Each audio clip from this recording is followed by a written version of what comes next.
Grande crise. E continuemos no caminho da mediocridade. É verdade. Roberto Mangabeira Unger. Muito bem, professor. Está aí o nosso professor diretamente de Harvard aqui para vocês. O professor Mangabeira Unger para você aqui. Quem trouxe gentilmente foi o Pavivi. Pavina. Está aparecendo umas pesquisas para presidente e está dizendo que não vai se candidatar.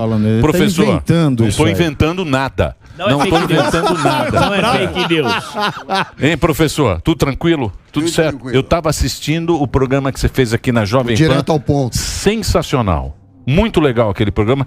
Tem aí nas plataformas, se você pegar o mestre lá. O Piotr, direto ao ponto, segunda-feira. Segunda-feira. Tava muito legal muito também bom. assistir. Parabéns, professor. Muito obrigado. Foi muito bacana. Professor, como vai, bem-vindo, muito obrigado aqui por estar aqui com a gente mais uma vez. Eu estava falando bem, né, de Vossa Excelência agora há pouco aqui, e a gente estava discutindo o seguinte, que o professor tem grandes críticas, né, a essa política que é dita de esquerda no Brasil. A gente tem uma política de esquerda no Brasil hoje ou não passa de populismo travestido de causa social? Eu acho que essas categorias de esquerda e direita perderam o sentido. Não é que elas não devem ganhar novo sentido no futuro, mas no momento esse não é o nosso problema. Nós não devemos estar nesse embate esquerda e direita. O povo brasileiro está humilhado, está oprimido, não tem coisas básicas para fazer o que mais quer, que é agir, atuar. O nosso grande recurso nacional é a vitalidade. Um dinamismo, uma vitalidade assombrosa, anárquica, quase cega. E falta a essa vitalidade instrumentos que permitam ao povo brasileiro transformar o espontaneísmo inculto em flexibilidade preparada. Nós temos que enfrentar os problemas básicos. 100 milhões de pessoas não têm acesso a esgoto, 35 milhões não têm acesso à água potável. Tem que começar aí pelo primário, porque o brasileiro oprimido, humilhado, não consegue atuar e expressar a sua vitalidade. Depois temos que tirar das costas do brasileiro o ônus da escravidão financeira. Os bancos é que controlam hoje o país. Os rentistas é que estão no comando do Brasil. E nós temos que colocar o rentismo financeiro a serviço da produção. O brasileiro está endividado, a maioria das pessoas. Lula copiou e distorceu a proposta de Ciro na eleição. Sim. De tirar o endividamento. Sim. Por um sistema em que o governo brasileiro é que vai pagar. Vai ser renúncia fiscal. Sim. A base dessa limpeza das dívidas. Todos os brasileiros devem ter uma conta no Banco Central para, por meio dessa conta, pelo Pix ou equivalente, fazer os seus pagamentos. Hoje a base do negócio dos bancos também é o controle do sistema de pagamentos. E devemos, sobretudo, romper o cartel bancário, o oligopólio, e lá impor o capitalismo aos capitalistas. Agora, o professor, é só o primeiro desafio que o senhor mencionou aqui, que é o saneamento básico. Esgoto e água, só isso tomaria os 4 primeiros anos. Para a gente poder pensar nessa segunda etapa, a gente precisa primeiro tirar as pessoas da indignidade. Agora, como é que a gente vai poder pensar num governo como esse, se anteontem, por exemplo, a Secretaria de Comunicação, ela abriu 200 milhões de reais só para fazer propaganda. Você acha que um governo precisa de propaganda? Não basta a notícia? Precisa enfrentar os problemas do dia a dia. Né? E eu acho que não há um simples sequenciamento em que primeiro tratamos do saneamento básico e depois vamos tratar do resto. Nós no Brasil temos que tratar de todas essas frentes simultaneamente. A maioria dos brasileiros hoje são pobres, mas já tem uma orientação empreendedora. É uma pequena burguesia, ainda que pobre, que tem esse horizonte pequeno burguês. E por falta de opções, o que querem é um pequeno lote de terra, um pequeno comércio, uma loja. Quer dizer, a ideia da propriedade familiar isolada e arcaica. Nós temos que envolver essa maioria numa dinâmica de produtividade includente e fazer com eles, no século XXI, o que os países adiantados hoje fizeram no século XIX, que é levar a ciência, as oportunidades produtivas, as capacitações produtivas para o pequeno e médio produtor. Só erguê-los, levantá-los, porque a produtividade é então a forma econômica desse dinamismo brasileiro. Mas isso não seria o agro brasileiro que fez isso? Não, o agro foi uma conquista da Embrapa. Há 60 anos, o cerrado brasileiro era considerado imprestável para a agricultura. A Embrapa permitiu a agricultura na savana tropical, o cerrado. E essa é a base, mas depois parou. Não, mas eu digo hoje. Sim, construímos um paradigma que é muito eficiente, mas que não se desenvolveu além de seu nível atual. Então, é a pecuária extensiva, a atividade territorialmente predominante no Brasil Central. E o resultado é que grande parte do nosso território nacional hoje é pastagem degradada. Por exemplo, no estado de Mato Grosso, que é um dos dínamos agrícolas do mundo, toda a produção agrícola ocorre em menos de 15% de seu território. E o resto, em grande parte, é pastagem degradada quando não é floresta. Nós teríamos que recuperar essas pastagens, o custo é baixo, a ciência está dominada, e construir nas áreas recuperadas o palco físico de um novo paradigma agropecuário, com intensificação da pecuária, mais boi por hectare, diversificação de lavouras perenes, manejo florestal sustentável e, sobretudo, industrialização progressiva dos produtos agropecuários. O que é isso? Isso é esquerda? Isso não está no contraste entre direita e esquerda. Isso é enfrentar os problemas reais do povo brasileiro. E é isso que eu prego. Eu não quero que essa vitalidade brasileira, o nosso maior recurso, afunda no pântano da mediocridade, do primarismo produtivo. E isso é onde estamos hoje. Boa. Veja o perfil do nosso comércio com a China.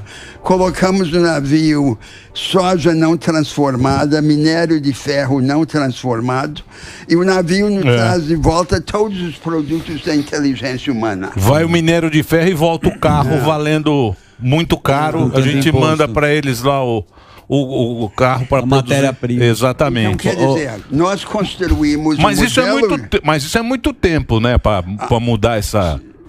É 30 anos, 40 anos. Não, mas não é assim.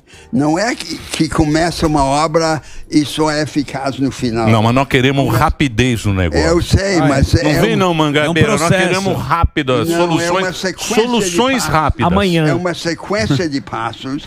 Eu concordo que o único longo prazo que conta é um longo prazo que começa a curto prazo. Tem que ter o rumo e tem que ter os primeiros passos para começar a trilhar esse rumo. Hoje nós temos no poder um governo sem projeto. Sim. Então tem o pobrismo, tem a homenagem aos bancos, os bancos, como eu dizia, estão comandando, e tem a política identitária da esquerda, que é a inversão das guerras culturais da direita, e no fundo é a mesma coisa. E o que o senhor acha da reforma tributária? Se é contra, a favor, quais são os prós? Esse modelo do Brasil. Não, deixa, isso é um assunto complexo. Nós estamos caminhando para uma equivalente ao que predomina no mundo, que é o IVA. É um imposto sobre o consumo. O imposto sobre o consumo, em princípio, é regressivo, quer dizer, penaliza mais os pobres. Mas ele permite aumentar a receita pública, diminuindo o trauma econômico, a confusão econômica. Então, tudo que se perde de progressividade do lado do perfil da arrecadação se ganha em dobro no momento do gasto. Se nós pudermos investir em educação e saúde sem criar uma crise financeira, sim. Esse é o sentido. Agora, o que é mais importante em matéria de reforma não é o conserto da desigualdade pelas políticas compensatórias, como são as bolsas do programa Lula. O mais importante são as mudanças estruturais que ancoram a inclusão na organização da economia. Isso é que nós brasileiros temos que compreender. Professor. Há um novo debate no mundo sobre o vanguardismo produtivo. A vanguarda hoje não é mais aquela indústria convencional como aquela que se estabeleceu em São Paulo em meados do século XX. É o que chamamos a economia do conhecimento. Boa. Densa em ciência e tecnologia e direcionada a um experimentalismo permanente. Mas essa vanguarda, onde ela existe no mundo, existe só com uma série de franjas excludentes. Exclui a grande maioria dos trabalhadores e das empresas. O resultado é estagnação de um lado e desigualdade de outra. A desigualdade está ancorada nesse abismo que se vai abrindo entre as vanguardas e as retaguardas. O que nós teríamos de fazer? É começar a construir no Brasil uma economia do conhecimento includente, que não tivesse essa lógica da franja, que incluísse as pessoas. E como é que começamos a sua preocupação? Começamos abrindo acesso às práticas produtivas avançadas, ao capital, ao conhecimento, para essa multidão de pequenos e médios empreendedores que são a verdadeira força da economia brasileira. Aí é que está a maior parte do nosso produto e de nossos empregos. E, ao mesmo tempo, para os autônomos, os precarizados, os informais, quer dizer, os agentes econômicos que perderam o vínculo com as empresas. Essa seria a nossa grande revolução.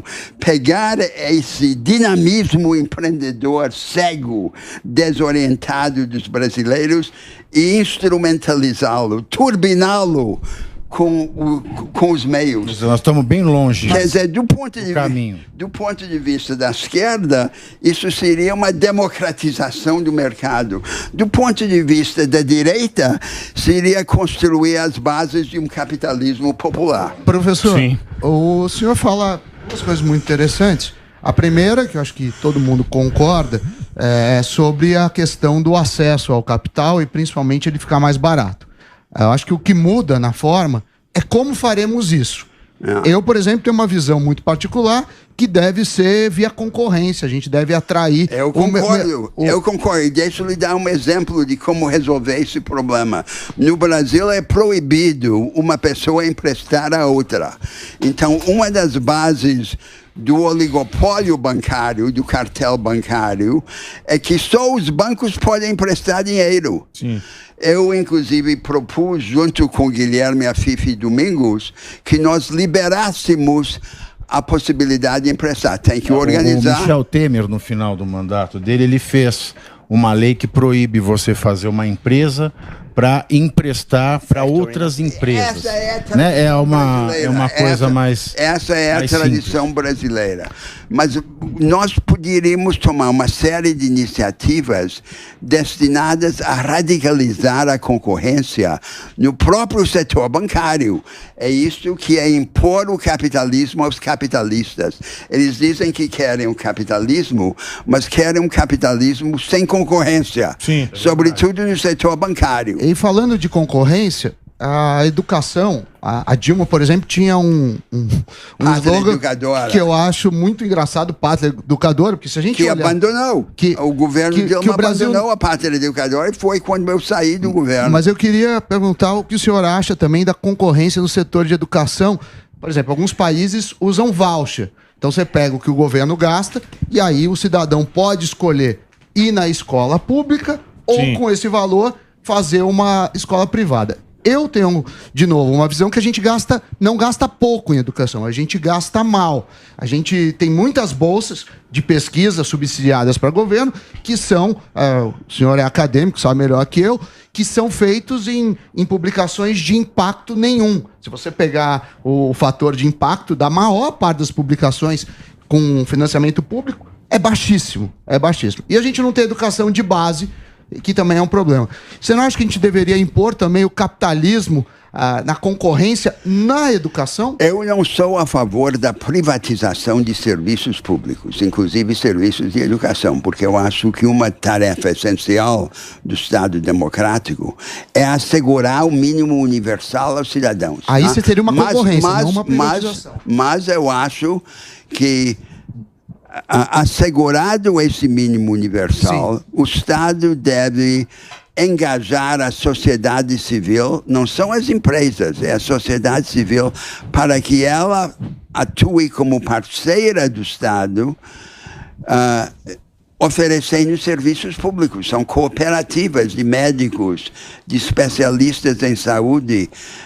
O Estado teria que monitorar, que financiar, que organizar, mas a melhor maneira de qualificar os serviços públicos é permitir que haja um oferecimento competitivo e experimentalista deles. E nesse ponto eu concordo com você. Mas veja bem que para soerguer essa multidão pequeno-burguesa, uma das condições é lhes oferecer educação de qualidade e saúde de qualidade. O que é um pequeno burguês, professor? É um empreendedor, numa pequena empresa. Às vezes ele é autônomo, ele não tem empresa, mas ele tem essa orientação criadora de fazer, de inovar, de criar. Ele quer estar no... Atrás, isso é que no Brasil nós chamamos de emergente. Isso. Pequeno burguês... Não tá lá na elite, mas não. Almeja. Pequeno burguês... Eu chamo de afegão médio. Mais ou menos. Elite Rastaquera? Não. Elite Rastaquera é outra coisa que fala. Pequeno burguês é o emergente. Tá. Atrás dessa vanguarda de emergentes, há uma multidão de brasileiros ainda pobres que trabalham desesperadamente. Às vezes tem 2 ou 3 empregos. Eu entendi. Eles não são pequenos burgueses, mas eles assimilaram a cultura da autoajuda e da iniciativa. A forma religiosa disso não é a teologia da prosperidade, é a teologia da superação. E esse é o novo espírito do Brasil, que não é reconhecido pelas nossas elites. Nós temos que reconstruir o país para essa maioria. Para essa maioria que é uma grande maioria, que quer ser abordada como agentes a empoderar e não como beneficiários a cooptar. Exato. Agora posso fazer outra pergunta de burro? Ih, lá vem. Não, porque é o seguinte. Não. Vamos lá. Faz a minha. Não, porque é difícil você ter um professor de Harvard aqui. Mas é professor dos grandes. Não, tem vários níveis. Boa. Vamos lá. Não é professor. Não é o Sami que copia o currículo. É quase morar. Não é a POSP. É raro. Falando sério agora. Vamos lá. Não sei, senhor, a gente teve alguns fenômenos, tem alguns fenômenos aqui. A gente começou aquele papo de direita e esquerda. E tá muito assim essa conversa de direita e esquerda, guerra cultural. A cabeça das pessoas está meio confusa nesse aspecto. Surgiu agora um argentino aí com um discurso muito populista, tal, que chamam de anarcocapitalismo. O senhor poderia nos explicar o que é um anarcocapitalista? O que significa isso? Não, porque eu acho que nem esse candidato sabe explicar. Não existe. Como eu vi, eu acho que... Isso é uma besteira que inventar, mais uma que inventar. É o seguinte, veja, até o final do século XX, havia o entendimento de que existia um atalho ao crescimento rápido. Esse atalho era a industrialização convencional, como aquela que o Getúlio Vargas promoveu no Sudeste. Esse atalho está deixando de funcionar em todo o mundo. O Brasil é apenas um dos países que se desindustrializam. Qual seria a alternativa? O atalho está deixando de funcionar. Hoje sobrevive como vestígio de uma vanguarda anterior ou como satélite da nova vanguarda. A nova vanguarda é a economia do conhecimento.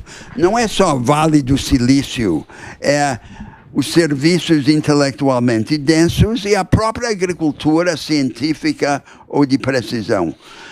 Então, qual é o dilema que agora aflige o mundo? O dilema é que o atalho anterior parou de funcionar. A alternativa, que seria uma forma includente da economia do conhecimento, parece inacessível. Então, o velho não funciona e o novo não está à mão. Qual é a solução? É transformar aquela tarefa aparentemente inexequível em exequível, desdobrando-a em partes e em etapas. Nós, no Brasil, temos muitos dos instrumentos, das ferramentas que seriam úteis nessa empreitada. A Embrapa, o Sebrae, o Senai, o Senac e os bancos públicos estão, na maioria, pervertidos, porque não estão mobilizados a favor desse projeto produtivista e capacitador que eu descrevi. Vamos resgatá-los. Mas, professor, vamos pôr mãos à obra. Mas o senhor acha que porque tem a política, deputados, senadores, eles estão acuados, porque devem existir políticos com mentes brilhantes igual do senhor, que é muito fácil o caminho de se chegar num sucesso. Mas eles estão acuados ou é o nível ruim mesmo da política? Porque há um marasmo, né? No Brasil, na história brasileira do século XX, o momento em que tivemos partidos fortes foram os momentos em que tivemos projetos fortes. Não foi o oposto. Não foram os partidos fortes que criaram o projeto forte. Foi o projeto forte, como Getúlio formulou em 50, que possibilitou os partidos fortes. O quadro partidário se organizou polarizado em torno do projeto forte. Os partidos a favor de Getúlio e os partidos contra Getúlio. Então, o que eu digo é o seguinte: o que o Brasil precisa agora é ter rumo, é ter projeto. E esse projeto tem um conteúdo. O conteúdo é soerguer essa vitalidade cega que está metida, então, nesse devaneio arcaico de buscar a pequena propriedade familiar isolada. Que é o MST. Eu vou fazer um break rapidinho. Agora a gente continua aqui com o professor Mangabeira Unger. Para você, tem o site dele aí, que é robertounger.com. Roberto, aí ó, tá aí as redes sociais aí para você acompanhar. Reginaldinho, pode ir pro seu break. Vamos lá. Aí ó, Reginaldo, ó, que lindo. Professor, você tinha falado que a questão de direita e esquerda perdeu o uso, é uma confusão completa. Eu acho que o significado atual dessas palavras perdeu sentido. Nós temos que reinventar um sentido. E eu queria uma análise do senhor da questão da esquerda, que o senhor até tinha falado, que tem o progressista, tem o comunista, tem o cara de esquerda e tem a esquerda identitária. Como é que o senhor analisa essa questão da esquerda hoje, que quando tem um projeto para pró-saneamento básico, eles voltam contra? Queria uma análise do senhor. Vou explicar. Então, na teoria, como foi o marxismo, o esquerdista seria aquele que propõe um outro sistema. Esse sistema seria o socialismo. Ninguém sabe no mundo hoje o que é essa alternativa sistêmica. Então, como ela não é disponível, ou se fosse disponível seria perigosa demais, veja os regimes ditatoriais socialistas do século XX, os esquerdistas refluíram para a humanização do inevitável. Então, essa política compensatória de atenuar as desigualdades, de dourar a pílula do modelo econômico, é isso que acabou sendo a esquerda. Cuidar de todo mundo. E por outro lado, deslocou o debate para essas questões simbólicas de identidades de grupo. Importou no Brasil a política identitária dos progressistas dos Estados Unidos. Nos Estados Unidos há uma divisão cristalina entre negros e brancos. Os Estados Unidos rejeitaram a miscigenação racial. Nós não. O Brasil, nada se entende no Brasil sem levar em conta a miscigenação racial. Como é que nós vamos importar, então, essas políticas americanas? Elas não fazem sentido na realidade. Esse modelo aqui é uma brasileira. farsa, então, né, professor? Aqui no Brasil, esse modelo identitário importado é uma farsa. É perverso. É uma farsa que é só Porque- para você fecha, né, as pessoas. Eu sou o dono da diversidade, eu sou o dono do bi, eu sou o dono do trans, eu sou o dono do preto. É mais ou menos isso? Vamos focar os problemas reais. Os problemas reais resultam dessas estruturas que negam as oportunidades econômicas à maioria. Resultam também da natureza da nossa educação. Isso é outra dimensão. Qual é a essência da educação brasileira? É decoreba e enciclopedismo raso. Copia e cola. Ô, professor, mas eu concordo com você nesse aspecto aí, desse negócio de guerra cultural, esse negócio de Barbie. Isso tudo papagaiada. É pobre e rico. E tem o afegão médio, que é o pequeno burguês. Do meio. Pobre e rico, tem coisa para pobre, coisa para rico. Tem os ricos, os Richards. A gente chama E tem aqui. a multidão de pobres que assimilou a cultura dos emergentes. Isso. São esses que A dona chamamos Florinda, a dona Florinda. batalhadores. Esses que precisam ter a capacitação para o Brasil poder ir para É a frente. síndrome da dona Florinda. É isso Mora aí, no bicho. cortiço Tá e chama o outro explicado, de gentalha. E um outro tipo de educação, uma educação baseada em análise, em síntese, uma educação que rejeite a superficialidade enciclopédica em favor do aprofundamento seletivo. Uma educação baseada no trabalho de equipes, entre alunos e professores, entre alunos, entre escolas, combinando ensino presencial e ensino remoto.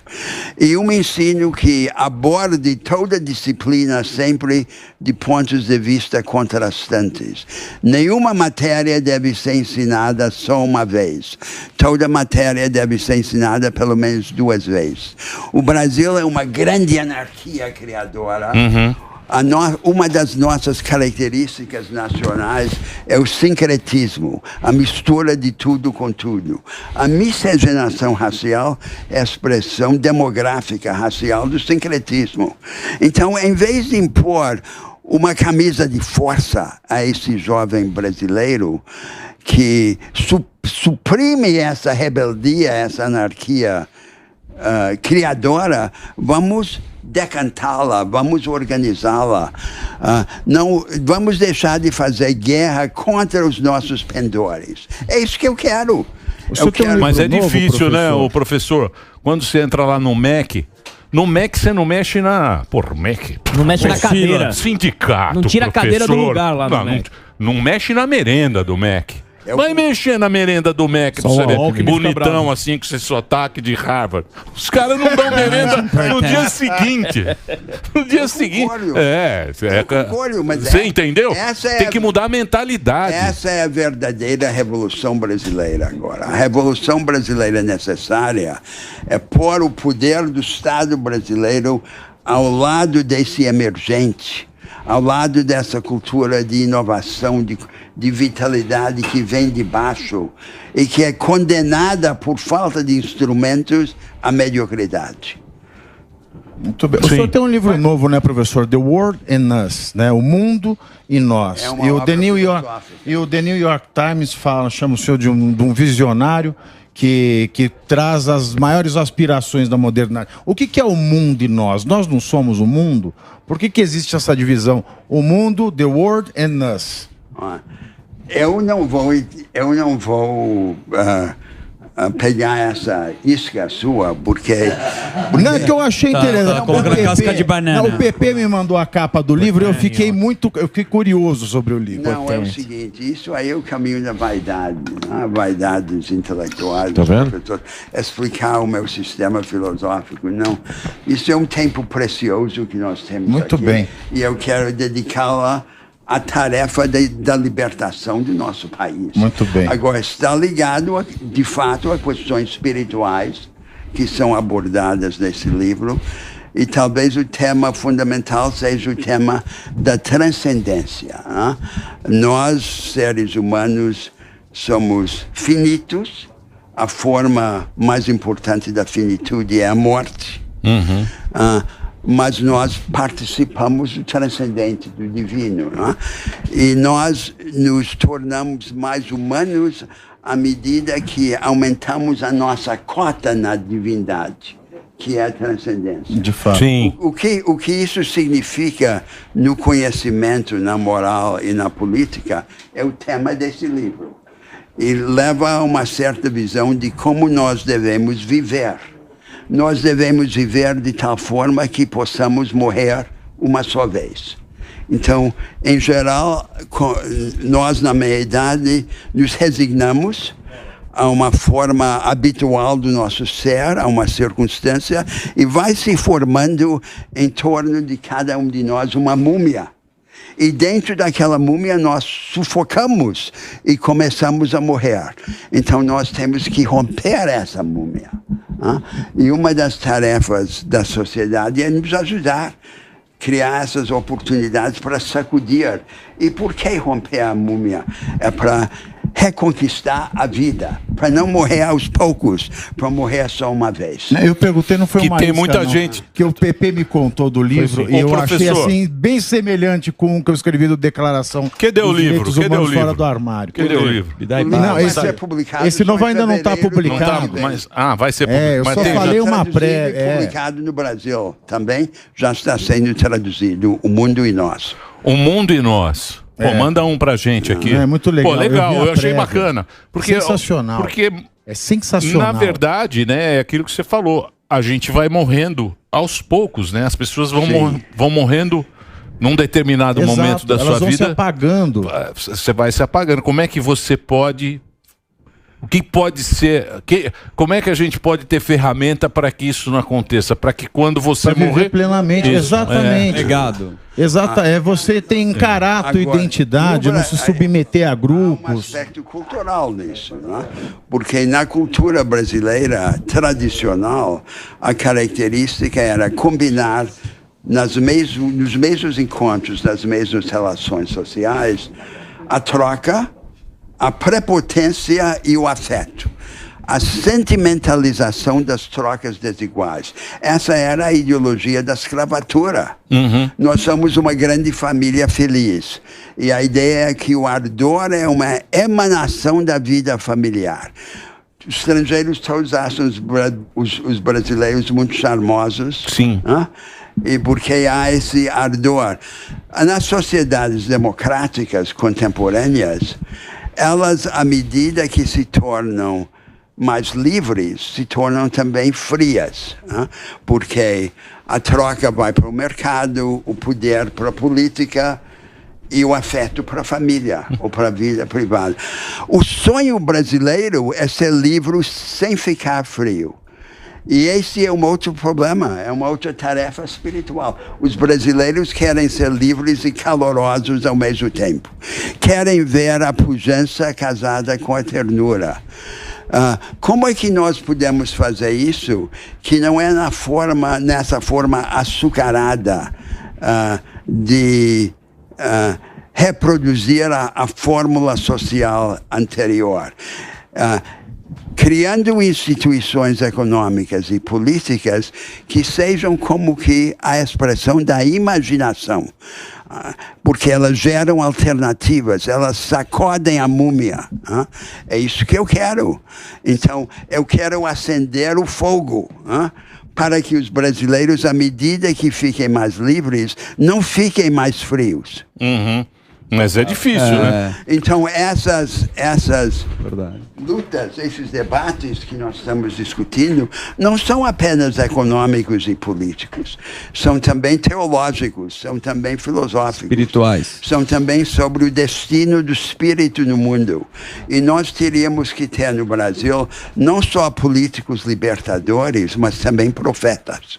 Bonito. Ô, professor, por que você acha... Que aula, hein, professor? Uma aula. Por que você acha que a gente está tendo um tempo de idolatria política? Por que a política ficou torcida de futebol? Por que existe a polarização nos nossos tempos? Porque essas alternativas são fáceis, são falsas. Veja Lula e Bolsonaro. Né? O que Bolsonaro fez na economia? Entregou o comando da economia a um funcionário do mercado financeiro. Foi o rentismo financeiro, que é o que Lula faz, né? Não, agora é o Jaiminho. Agora é o Haddad. Agora toca violão como ninguém. Você perdeu ele. Ele tem 2 meses de curso. Ele toca de violão. Blackbird. O Haddad vai lá, se acerta com o mercado financeiro e à noite na Globo News elogiam a moderação dele. Isso é a primeira parte, né? Depois a segunda parte. Que bonito, olha. Depois a segunda parte é o pobrismo. Bolsonaro chega lá e diz: Lula deu 100, eu vou dar 200. O pobrismo é fácil de copiar, como Perón na Argentina ensinou. E o terceiro elemento é a política identitária ou as guerras culturais que dizem: não vamos conversar sobre esses problemas reais, vamos conversar sobre os nossos ressentimentos e sobre os símbolos. Há uma profunda analogia. E aí o povo brasileiro entrou em cisão política.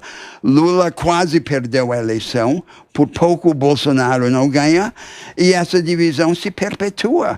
Vamos acabar com isso. Vamos nos unir em torno de um projeto produtivista e capacitado. Agora é tarde, professor. O amor não venceu aqui. Pode falar o que o senhor quiser aqui, que agora já passou. Isso aí já é coisa... Não, mas professor, o senhor não é consertando a divisão passada. Eu sei que essa sempre vai persistir de alguma forma. Para viver. Olhando para o futuro, o que nós vamos fazer para tirar o povo brasileiro desse marasmo da estagnação econômica e da mediocridade espiritual? A união é só algo que possamos construir para o futuro. Não é algo que vamos resolver voltando aos antagonismos do passado. Professor, o senhor falou bastante sobre liberdade aqui, né? Sim. O povo se libertar. Falou sobre a mudança e a união. Só que assim, a gente está vendo aqui no Brasil a falta da liberdade. Por exemplo, como que a gente muda qualquer cenário político? Cobrando aqueles que a gente votou. Só que a gente vê aqui que o povo está com medo de se manifestar, o povo está com medo de ir para a rua quando não é de acordo com alguma situação. Como que a gente muda isso quando é tirado da gente, ou não só tirado, mas a gente faz uma autocensura com medo de qualquer tipo de manifestação, obviamente que pacífica, e a gente não consegue mais, porque a gente vê, o presidente mesmo fala a respeito de uma ditadura... como que ele fala? Uma narrativa, por exemplo, Maduro veio para cá. O Lula falou que a democracia relativa. Democracia relativa. Era essa palavra que eu estava tentando achar. Que a democracia é relativa. E a gente está vendo essas questões aqui no Brasil. As pessoas com medo de se manifestar, ou seja, está tendo a liberdade cada vez mais diminuída. Como que o senhor enxerga isso aqui no Brasil hoje? Essa é a tarefa mais importante, por exemplo, das elites judiciais, dos tribunais superiores. Não é impor a agenda deles, né? É abrir os passos, guardar os passos para o experimentalismo livre do povo brasileiro. E esse experimentalismo, em determinados momentos, vai gerar o que pode parecer bagunça. Mas não é bagunça, é aquele preço do experimento, de da criatividade, do embate em torno de opções alternativas para o futuro do país. Está muito ligado no Brasil à questão da política regional. Uma estratégia nossa, nacional, só vai se efetivar na medida em que toque o chão da realidade regional.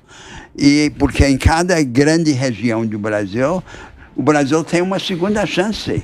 Então, enquanto o país segue um determinado caminho, pode permitir que suas regiões diverjam desse caminho e criem contramodelos do futuro nacional.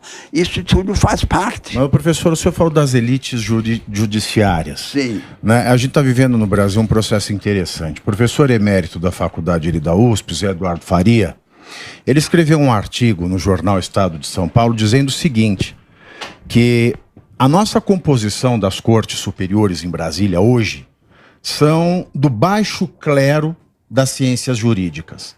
E ele dizia o seguinte, o que é muito interessante, porque fere a lógica da banca. O senhor, como acadêmico, sabe, né?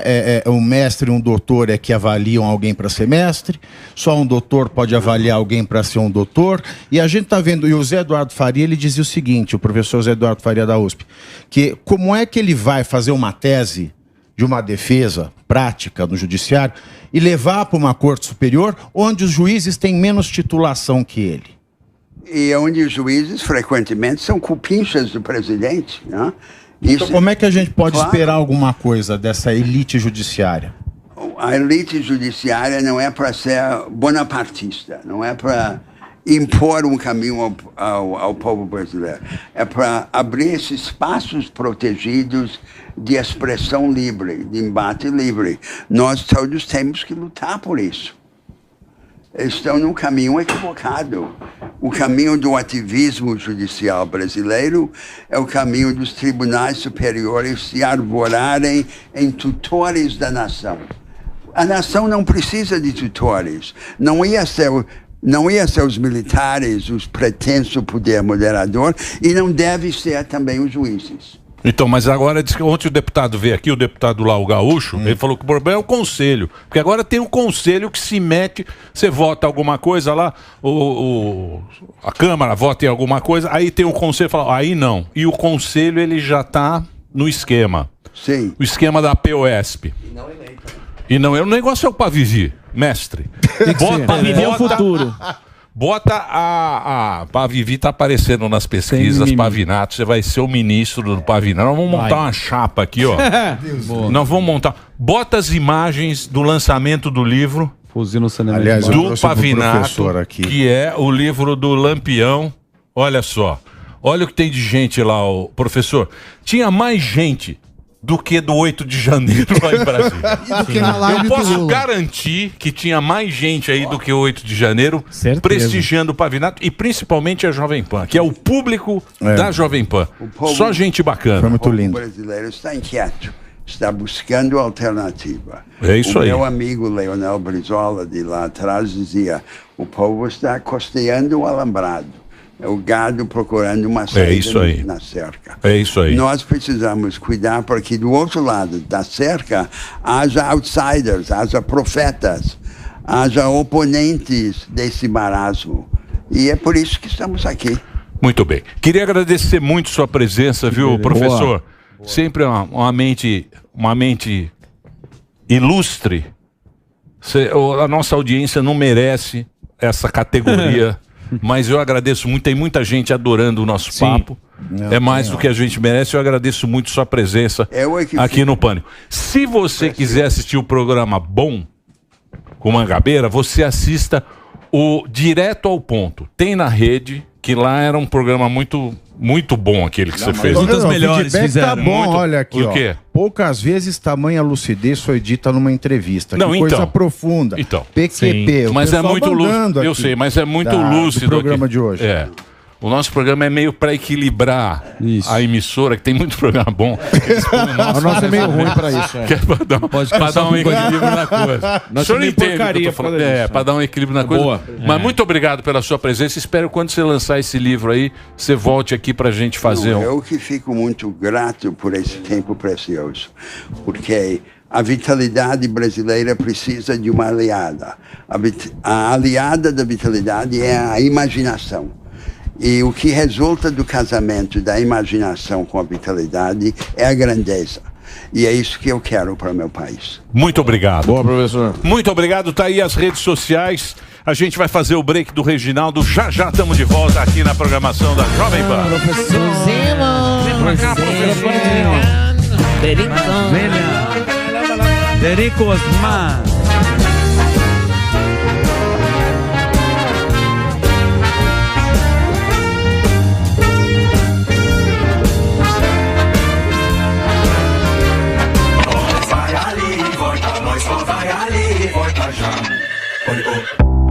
Ei, você já conhece a Bet7k? Nossos usuários dizem que somos a casa com mais vantagens do Brasil. Sorteios semanais para os nossos players, como notebook, viagens com experiências únicas ou até mesmo premiações em dinheiro. E além disso, temos o saque instantâneo mais rápido. Faça parte da casa premiada como a melhor do Brasil e cadastre-se agora na Bet7k. O maior navio do mundo? Só a Royal Caribbean tem. A melhor ilha exclusiva do Caribe? Só a Royal Caribbean tem. Experiências inesquecíveis e sabores únicos. Só a Royal Caribbean tem. Diversão para toda a família. Só a Royal Caribbean tem. Suas próximas férias dos sonhos em até 10 vezes sem juros. Royal Caribbean. O melhor da vida é agora. A segurança do seu patrimônio garantida. Jardim impecavelmente bem cuidado. Recepcionista com cartão de visita da empresa. A Gocil transforma a maneira de prestar serviços com tecnologia. Tudo absolutamente limpo e higienizado. O café e a água na hora certa. Excelência operacional. Treinamento específico e processos integrados. Gocil, a maneira mais segura de confiar. Existem sinais que os grandes negociadores escondem as 7 chaves, mas eu vou revelar cada um deles. Pare de ser apenas um vendedor, seja o vendedor. Aprenda comigo no curso Engenharia da Persuasão, a linguagem silenciosa das vendas. Acesse niucursos.com.br, niucursos.com.br. Aprenda a vender qualquer coisa para qualquer pessoa.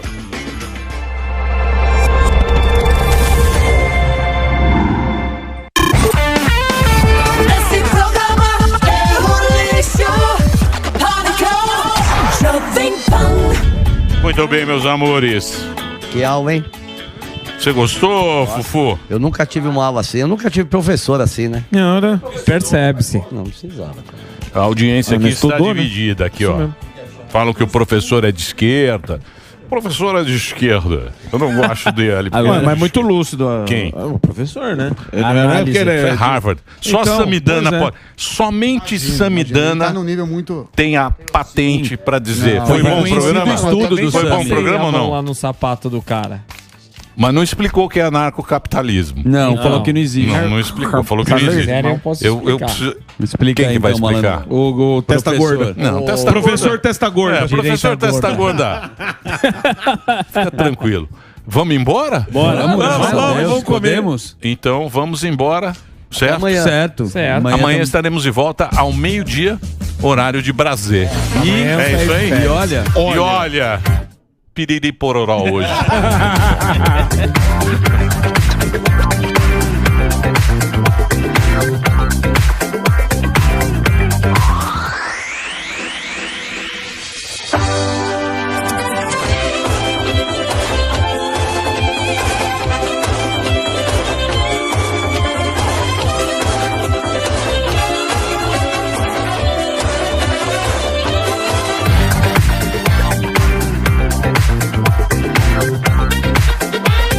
Esta é a lei. Os outros restantes é que são a Petrobras tem direito a 30% de uma parcela de 25% a 30%. É isso que é o pré-sal. Tirar a Petrobras dos 30% não é tirar de 30%, é tirar de 7,5% ou de 12,5%. E com isso é um desconhecimento. Por quê? poucas empresas no mundo. A Petrobras é uma. Eu vim aqui porque Deus tem depois que Deus fizer essa Deus vai me usar para fazer e depois dessa aí Deus finaliza fazendo uma Sabe o que tem? Vá, por favor. Conceição. Um abraço e um beijo pra vocês. Terminou! Mas já terminou? Terminou! E eles não desistem! Já terminou! Vamos acabar! Já está na hora de encerrar! Pra quem já almoçou, pode aproveitar e sair pra cá! Acabou mesmo! Acabou mesmo! A opinião dos nossos comentaristas não reflete necessariamente a opinião do Grupo Jovem Pan de Comunicação. Elon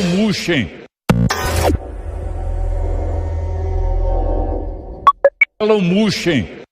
A gente está discutindo aqui o Elon Musk.